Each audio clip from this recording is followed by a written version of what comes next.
থেকে 14 বছরের জন্য সীতা ও লক্ষ্মণকে নিয়ে বনে গিয়েছিলেন।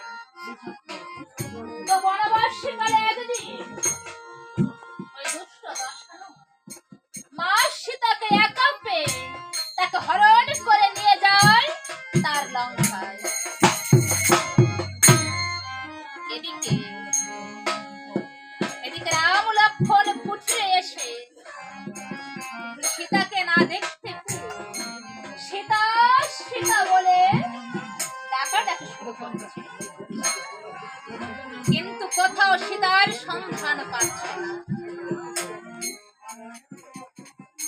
এমনি ভাবে তারা সীতার অন্বেষণ করতে করতে ওই সমুদ্রের তটে গিয়ে পৌঁছায়।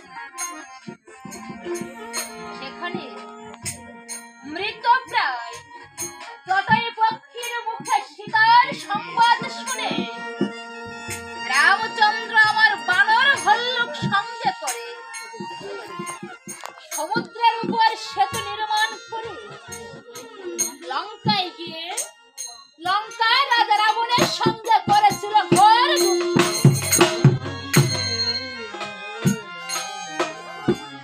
আর সেই যুদ্ধে রাবণের বংশ ধ্বংস হয়ে যায়।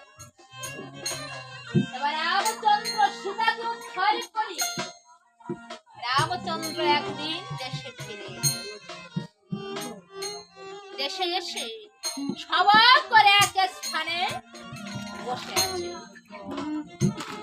এমন সময় অগস্ত্য মুনি রামচন্দ্রের নিকটে উপস্থিত হয়েছে।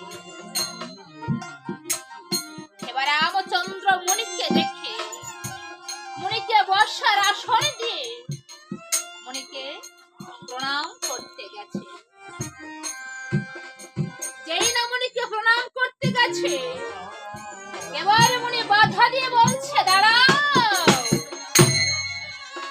দাঁড়াও রামচন্দ্র, তুমি যে আমাকে প্রণাম করছো কিন্তু আমি তো তোমার প্রণাম গ্রহণ করতে পারবো না।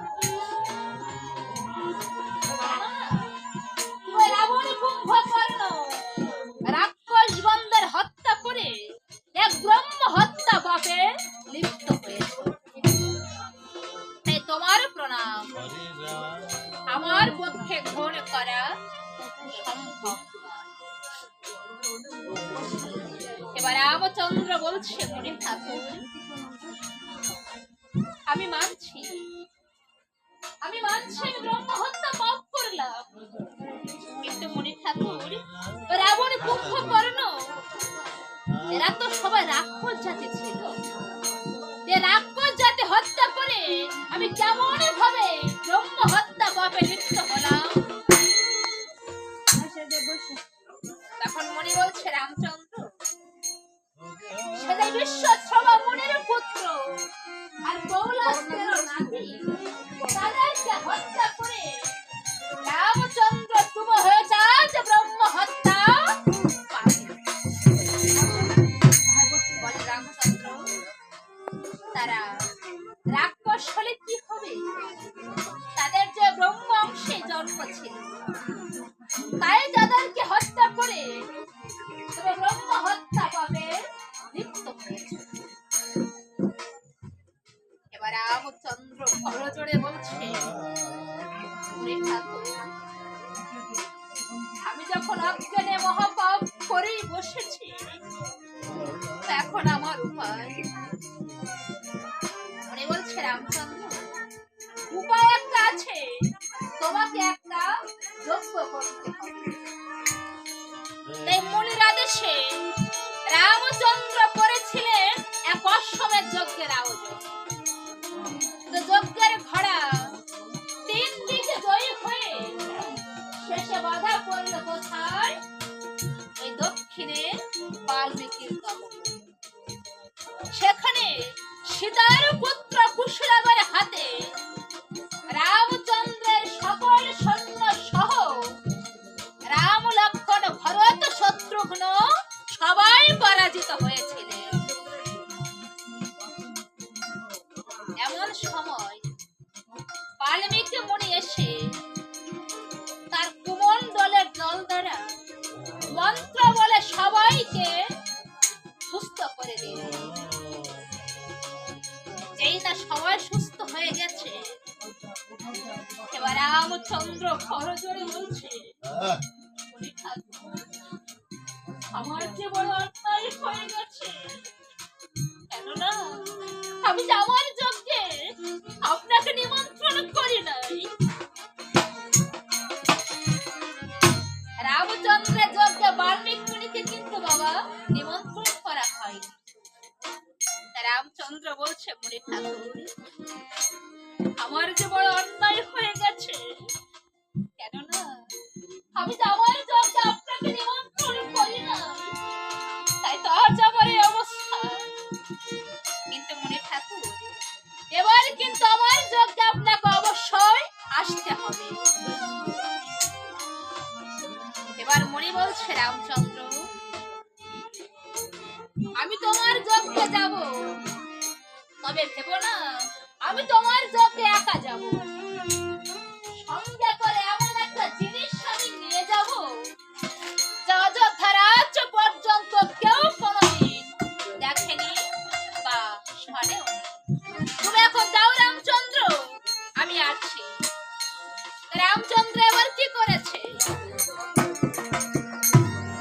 তথা হইতে রামচন্দ্র করিল রাম, অযোধ্যাতে সবে দিল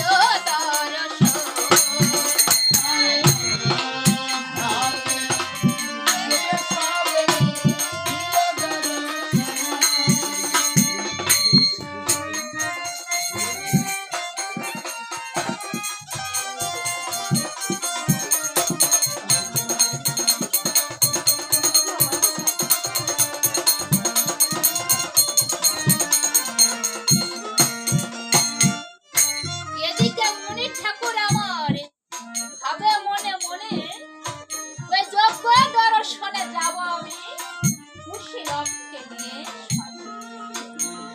কারণ আজ পর্যন্ত অযোধ্যার কেউ কোনোদিন তো কুশীলবকে দেখিনি বা ওদের নামটিও শুনিনি, তাই আমি কুশীলবকে সাথে করে রামচন্দ্রের যজ্ঞে যাব। এই ভেবে মুনি আমার ধীরে ধীরে মা সীতার কুঠিরের দিকে যাত্রা করেছে। সীতামার কুঠিরের সামনে যে মাকে ডাক দিয়ে বলছে, ও মা, জানো কি কুঠিরে আছিস রে মা? এবার সীতামাই আমার বাইরে এসে দেখে তার আশ্রয়দাতা পিতা দাঁড়িয়ে আছে। সীতামা আমার মুনিকে বর্ষার আসনে দিয়ে মুনিকে প্রণাম করেছে।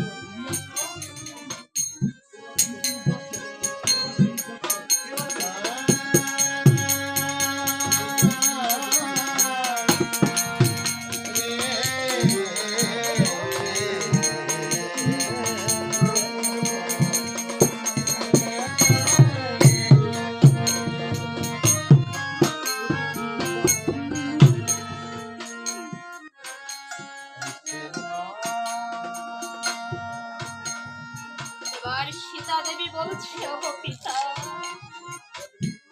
আজ হঠাৎ করে এই দক্ষিণী কন্যার কুঠিরে কি জন্য পদার্পণ তুমি করেছ? এবার মুনি বলছে, ও মা, আজ আমি বড় দায় করে তোর নিকট কিছু ভিক্ষা প্রার্থী হয়ে এসেছি, আমায় কিছু ভিক্ষা দিবি মা? যেই না বলেছে আমায় কিছু ভিক্ষা দিবি, এবার সীতা দেবী কাঁদছে আর বলছে, ওগো পিতা, আজ তুমি কার নিকটে ভিক্ষা চাইতে এসেছো? আজ আমি নিজে এক ভিখারিনী, ধনের কাঙালে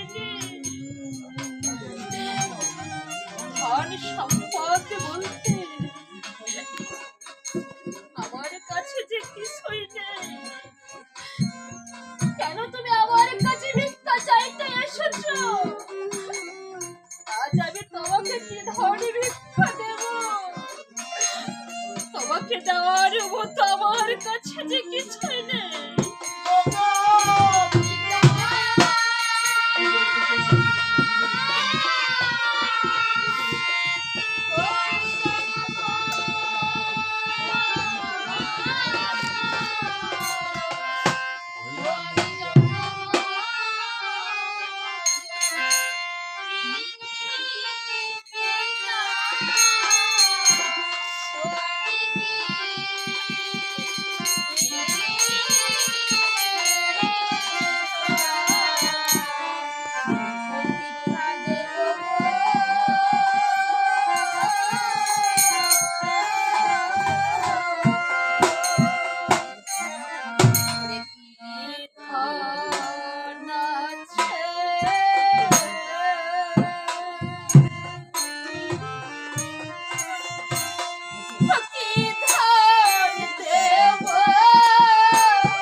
কাটছাড়ি বলছে,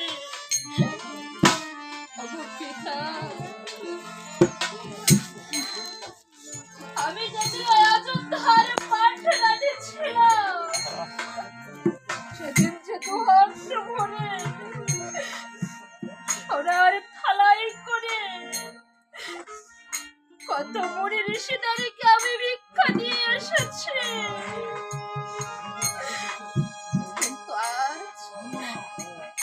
আজ তোমাকে ভিক্ষা দেওয়ার মতো আমার কাছে যে কিছুই নেই।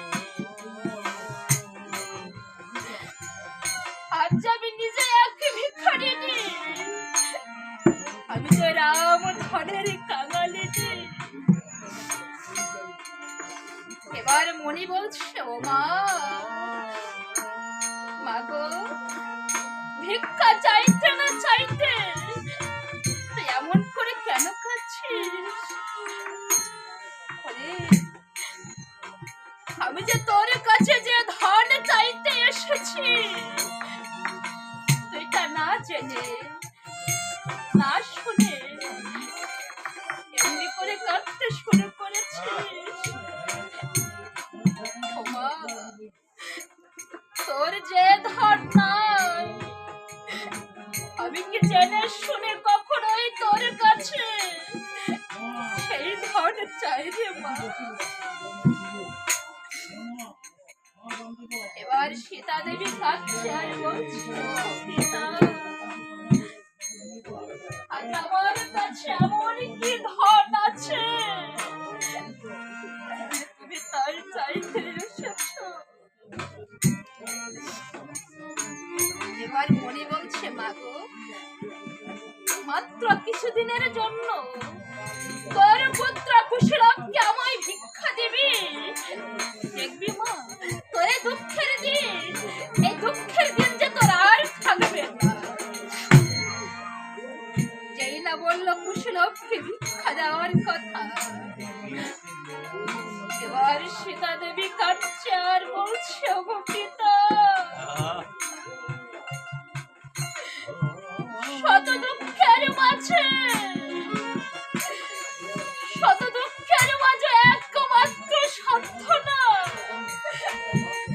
একমাত্র সান্ত্বনা আমার কুশল। আর আছে কিনা এই কুশলকে তুমি ভিক্ষা চাইতে এসেছো? না পিতা না, আমি যে আমার কুশলকে কিছুতেই ভিক্ষা দিতে পারবো না। সেটা মা যখন কুশলকে ভিক্ষা দিতে রাজি হলো না, এবার মনে আমার মনক্ষুণ্ণ হয়ে ওই বনের পথ ধরে ধীরে ধীরে চলে যাচ্ছে। এদিকে কুশলক দুটি ভাই ওই বনের ভেতরে খেলা করছিল। হঠাৎ মায়ের কান্না শুনতে পেয়ে লব কুশিকে বলছে, ভাই কুশি একটিবার ভালো করে কান পেতে শোন, আমাদের মা যে আবার কাঁদছে। চল না আমরা আমাদের মায়ের কাছে যাই। আমরা যদি আমাদের মায়ের কাছে না যাই আমাদের মা যে কাঁদতেই থাকবে। বলছি ভাই চল আমরা আমাদের মায়ের কাছে যাই। এবার কুশলব দুটি ভাই মায়ের কাছে আসার পথে দেখে যে মনে আমার মনক্ষুণ্ণ হয়ে চলে যাচ্ছে। কুশলব দেখছে দাদুর মন খারাপ। এবার কুশলব ছুটে গিয়ে বলছে, ও দাদু দাদু কি হয়েছে দাদু, তোমার কি মন খারাপ? দেখলাম একটু আগে তো তুমি হাসতে হাসতে আমাদের মায়ের কাছে যাচ্ছিলে। আমাদের মা তোমাকে এমন কি কথা বললো যে তুমি এমন ভাবে মনক্ষুণ্ণ হয়ে চলে যাচ্ছ? এবার মনে মনে ভাবছে যে মা সীতাকে তো রাজি করাতে পারলাম। এবার কুশলবকে বলে কয়ে দেখি এদের দুটি ভাইকে আমি রাজি করাতে পারি কিনা।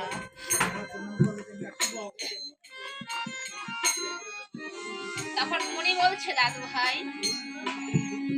আমার না ওই রাজবাড়ি থেকে একখানা নিমন্ত্রণ পত্র এসেছে,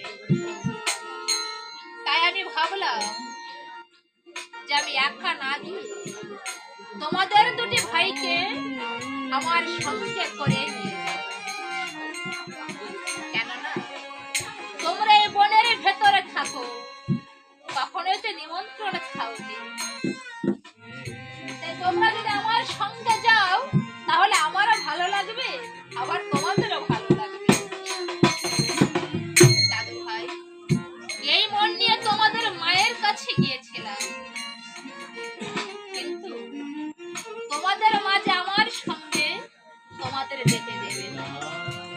আমি চলে যাচ্ছি।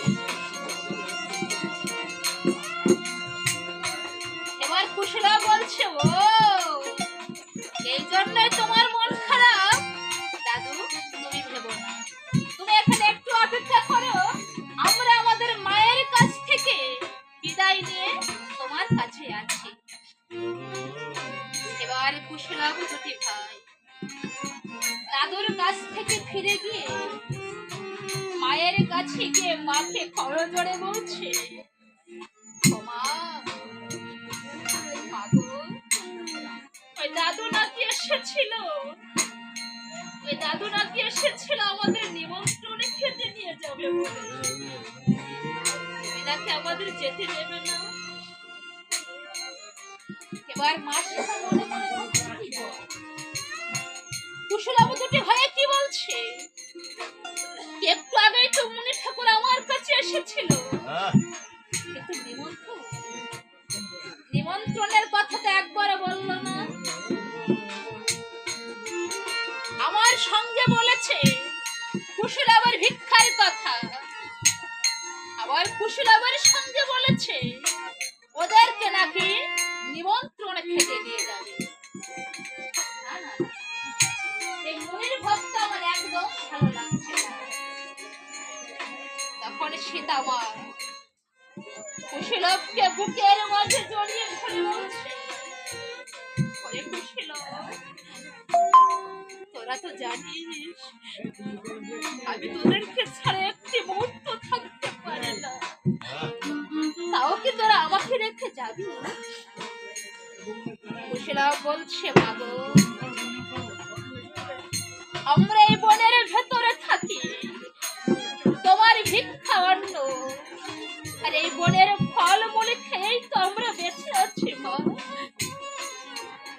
আজ পর্যন্ত তোমার কাছে তো আমরা ভালো মন্দ কিছুই খেতে চাইনি, তবে আজ একটিবার ওই দাদুর সঙ্গে আমাদের নিমন্ত্রণে খেতে যেতে দাও না মা। আমরা নিমন্ত্রণ খেয়ে আবার তোমার কাছে ফিরে আসবো। এবার সীতা দেবী নিরুপায় হয়ে ওই মুনি ঠাকুরকে ডাক দিয়ে বলছে, ওগো পিতা, তুমি আমার কুশলভকে নিয়ে যাও, কিন্তু দেখো আমার কুশলভের যেন কোনো কষ্ট না হয়। এবার মুনি বলছে, ও মা, আমার প্রাণ থাকতে তোর কুশলভের যে কোনো কষ্ট হবে না রে মা, তুমি ওদেরকে বিদায় দাও, আমি নিয়ে যাই। তখন কুশলভ দুটি ভাই বলছে, মাগো, যেতে যখন দিয়েছো তো এই বেশে তো আর যাওয়া যায় না, যেতে যখন দিলে একটিবার তোমার মনের মতো করে আমাদেরকে সাজিয়ে দাও না মা। তাই সীতা দেবী আমার কুশলভকে সাজাচ্ছে কেমন ভাবে, ওরে মস্ত কেটে ঝুটি আরে গেরুয়া বসনা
দূর যে মনে আমার কুশলকে বলছে, দাদু ভাই, ও দাদু ভাই, আজ দেখছি তোমাদের খুব খুশি খুশি মনে হচ্ছে। তখন কুশলা বলছে, ও দাদু, তা খুশি খুশি মনে হবে না? আজ প্রথমবার আমরা তোমার সঙ্গে নিমন্ত্রণ খেতে যাচ্ছি, খুশি তো আমরা হবই। উনি বলছে, দাদু ভাই, এখন তোমাদেরকে একটা কাজ করতে হবে, আর তাতে তোমরা আরো অনেক বেশি খুশি হতে পারবে। কুশলা বলছে, ও দাদু, আর আমাদের কি কাজ করতে হবে যে কাজ করলে আমরা আরো অনেক বেশি খুশি হতে পারবো? উনি বলছে, দাদু ভাই, তোমাদেরকে বিনা বাজিয়ে রামায়ণ গান করতে হবে। যেই না বললো বিনা বাজিয়ে গান করতে হবে, কুশলকে ডাক দিয়ে বলছে, এই দাদা, ওই দাদু কি বলছে কিছু বুঝতে পারলি? আমি তো কিছু বুঝতে পারলাম না। বলছে, দাদু ভাই, তোমাদের কোনো ভয় নেই,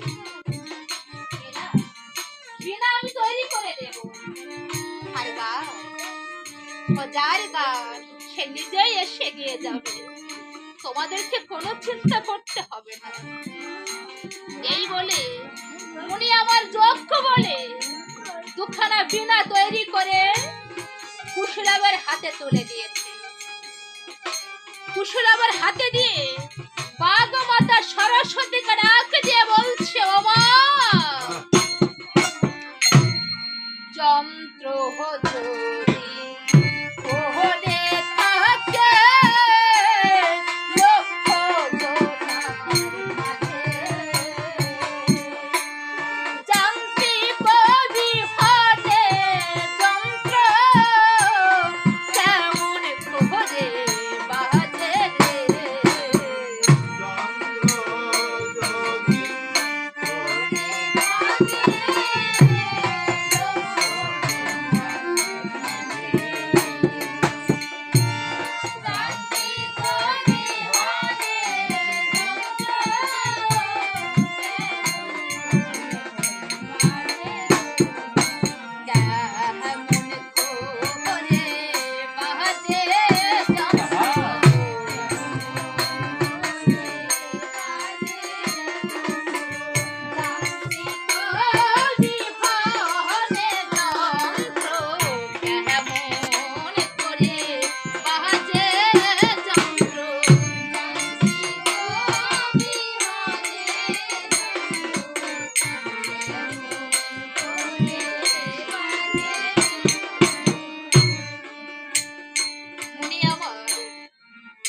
বাঘ মাতা সরস্বতীকে ডাক দিয়ে বলছে, ও মা, তোমার যন্ত্র তুমি বাজিয়ে দাও মা, তোমার গান তুমি শোনাও। এই বলে মুনি আমার কুশলকে বিনা বাজাবার কৌশল শিখিয়ে দিয়েছে। এবার কুশলব দুটি ভাই যেই না বিনা ধরে বিনাতে টান দিয়েছে, অমনি তানম তানম সুরে বিনা বেজে উঠেছে। আর যেই না বিনা বেজে উঠেছে, কুশলব দুটি ভাই বলছে, ও দাদু, দেখেছো আমরা বিনা বাজাতে শিখে গেছি, এবার তারা বিনার সুরে সুর মিলে গেয়ে ওঠে।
মনি বলছে দাদু ভাই,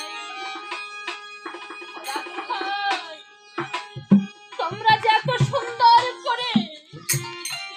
সুন্দর করে বীণা বাজাতে পারবে, আমি যে তাহা কখনোই ভাবতে পারিনি দাদু ভাই।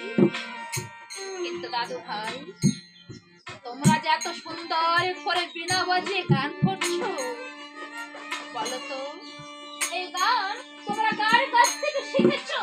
কে তোমাদেরকে শিখিয়েছে?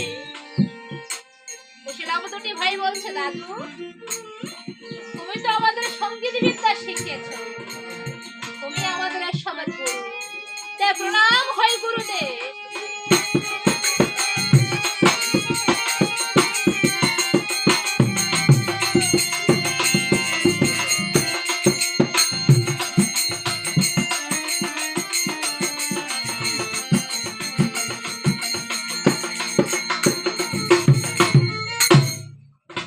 এবার মনি বলছে দাদু ভাই, তোমরা আমাকে গুরু বলে মানলে, তোমরা আমাকে গুরু বলে রাখলে, কিন্তু দাদু ভাই তোমরা কি জানো, কাউকে গুরু বলে মানলে তাকে যে কিছু গুরু দক্ষিণা দিতে হয়।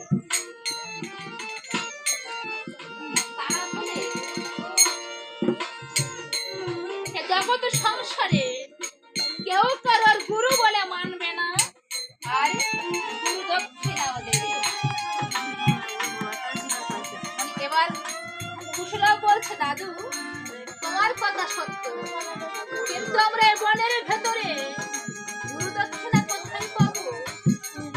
গুরু দক্ষিণা দেওয়ার মতো আমাদের কাছে যে কিছু, আমরা কেমন করে গুরু দক্ষিণা দেব? মনে বলছে দাদু ভাই, তোমরা যদি সত্যি আমাকে গুরু দক্ষিণা দিতে চাও, তাহলে এই বনের ভেতরে অনেক মনে ঋষি আছে, তোমরা দুটি ভাই